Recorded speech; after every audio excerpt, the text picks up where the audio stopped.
আজকে আপনাদের সঙ্গে একটা বিষয় শেয়ার করার জন্য আসলে লাইনে আসলাম। এই দেখেন আমাদের হাঁসগুলো কিন্তু 20টা হাঁস সবই ভালো ছিল। সবসময় একই খাবার খাওয়ানো হতো কিন্তু হঠাৎ করে 1 ঘন্টার ভিতরে আসলে কি যে হয়ে গেল, বিষক্রিয়া হলো নাকি সাপে নষ্ট করছে এটা বুঝতে পারতেছি না। যাই হোক আপনারা সবাই সতর্ক থাকবেন। এটা জানানোর জন্য কিন্তু আপনাদের সঙ্গে আসা। আপনাদেরকে দেখানো আপনারা বর্তমান সময়টা সতর্ক থাকবেন। আসসালামু আলাইকুম। আজকে আপনাদেরকে আসলে একটা দুঃখের সংবাদ দেওয়ার জন্য আমরা এখন রাত্রেবেলা লাইনে আসছি। আজ হঠাৎ করে দেখি যে আপনার সন্ধ্যার সময় আমাদের কিছু হাঁস আছে, যেটা হলো আপনার কিছু চেনার হাঁস এবং কিছু পাতি হাঁস। এমনি দেশি কিছু হাঁস মুরগি সবসময় বাড়িতে থাকে, যেগুলো কিছুটা ডিমের চাহিদা পূরণ করে এবং মাংসের জন্য কিছুটা চাহিদা পূরণ করে। মাঝে মাঝে আমরা খেয়ে থাকি।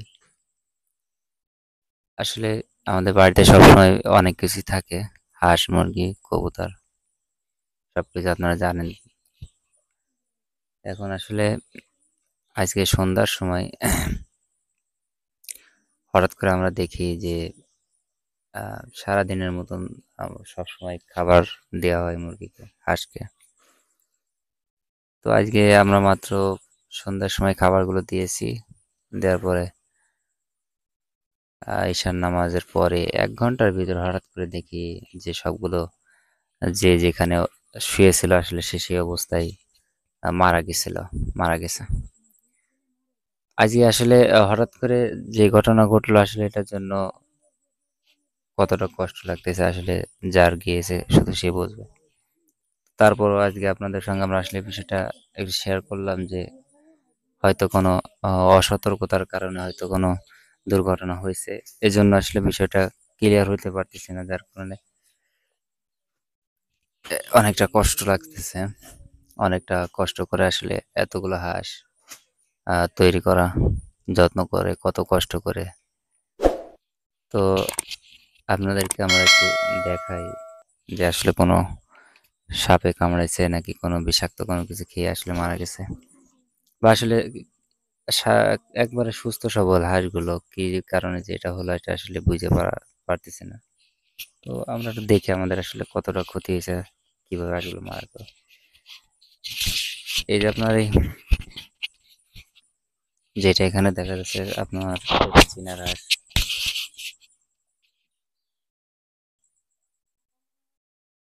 তো দেখেন এই যে আমাদের একটা চীনার হাঁস, এই চীনার হাঁসটা আসলে ওরাল্লা, এটা ওজন হবে আপনার প্রায় 3.5 কেজি, কম হবে না, 3.5 কেজি, প্রায় 4 কেজি হয়ে যাবে চীনার হাঁসটা।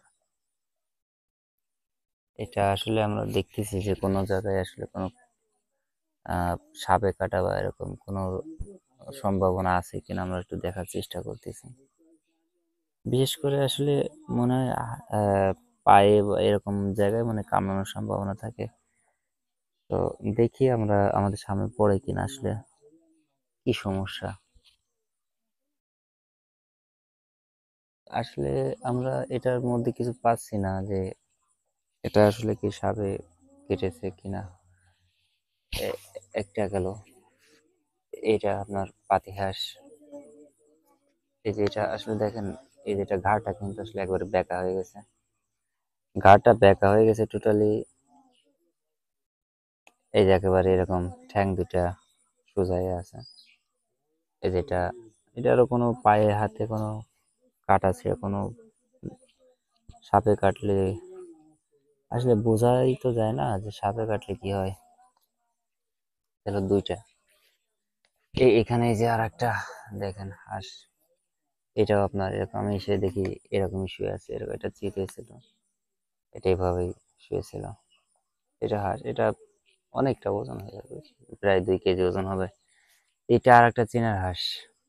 চীনা হাঁসটা এটা কিন্তু অনেকটা বড়, বুঝছেন, এটা অনেকটা বড়, দেখলে আপনারা বুঝতে পারতেছেন। এটা প্রায় 3.5 কেজি প্লাস হয়ে যাবে, 4 কেজি হয়ে যাবে। দেখেন হাঁসটা কিভাবে মারা গেল, এটারও ঘাড়টা দেখা। এই যে এটা আর একটা হাঁস, এটা আমরা এসে দেখি একই অবস্থা। এই যে এখান থেকে নাক দিয়ে এই যে পানি বেরোচ্ছে, আসলে এটা কি যে সমস্যা, এটা তো আসলে বলা মুশকিল, বলতে পারি না। এই যে এখানে আর একটা আছে দেখেন, এই যে এদের মাথাটা এরকম দেখা, এটা এই যে এদেরও বোঝা যায় না যে এদের কোনো অংশে কোনো সাপে কাটার কোনো সম্ভাবনা আছে কিনা, বোঝা যায় না। এটা হলো আর একটা, এই যে এখানে আর একটা আছে, এগুলো আমাদের নতুন কিছু বাচ্চা ছিল, সেগুলো কিন্তু কেবল 2.5 মাস 3 মাস বয়সের দিকে যাচ্ছে সেগুলো। এই যে এখানে আর একটা, এই যে একটা হাঁস, এটাও আসলে বোঝা যায় না।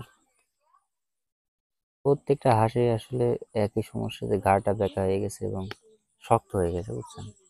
এটার ডানা এবং পা পা সোজা হয়ে রয়েছে, ডানাগুলো শক্ত, শরীরটা পুরো শক্ত হয়ে গেছে, ঘাড়টাও একবারে বেঁকা।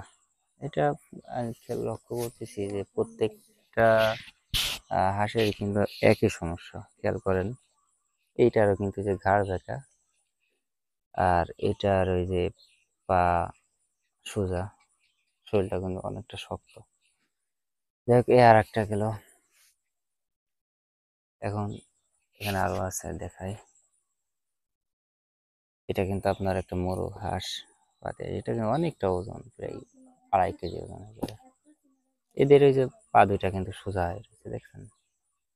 এদেরও কাটা বা ফুটো কোনো সম্ভাবনা দেখা যাচ্ছে না। এদের এখানেও এই যে ঘাড়টা একেবারে সোজা হয়ে রয়েছে।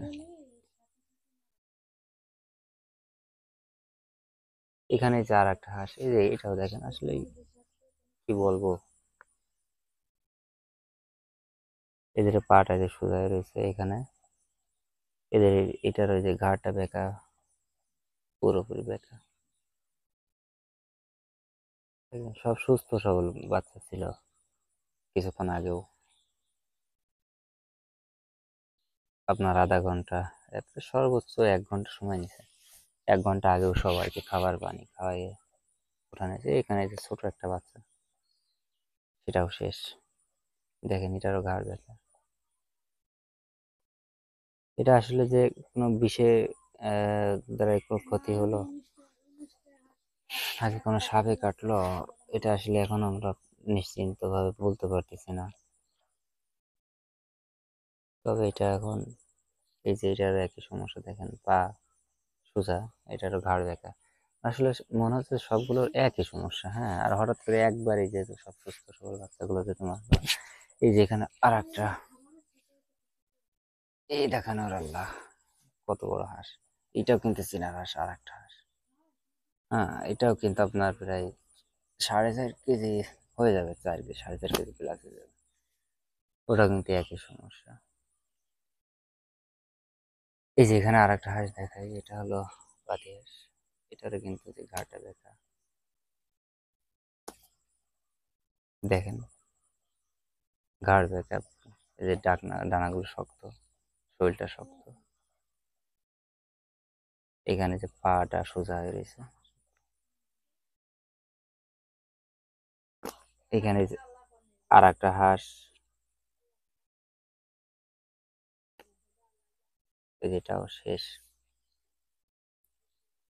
দেখেন পা সোজা, মানে একই সমস্যা আর কি। আপনারা দেখলেন যে কত বড় একটা ক্ষতি হয়ে গেছে। আসলে যার হারায় সেই বোঝে, কথা বলার মতো কোনো ভাষা নাই। তো আপনারা সবসময় খেয়াল রাখবেন, কারণ ছোট ছোট বিষয় ইস্যু করে হয়তো বা খামারের বড় একটা ক্ষতি হয়ে যায়। যারা নতুন খামারি আছেন বিশেষত, তাদের অনেক অভিজ্ঞতার অভাব থাকে। তো আপনারা সঞ্চয় করবেন এবং সেখান থেকে বিভিন্ন বিষয় খেয়াল করবেন, যেন ছোট ছোট কোনো কারণ যার থেকে কিন্তু অনেক বড় একটা সমস্যা হয়ে যেতে পারে। অনেক ছোট ছোট একটা কারণ যেটাকে আপনি হয়তো বা গ্রাহ্যই করলেন না, কিন্তু দেখা গেল এই ছোট কারণটাই আপনার খামারের জন্য বড় একটা হুমকির মতো হুমকি হয়ে দাঁড়ালো।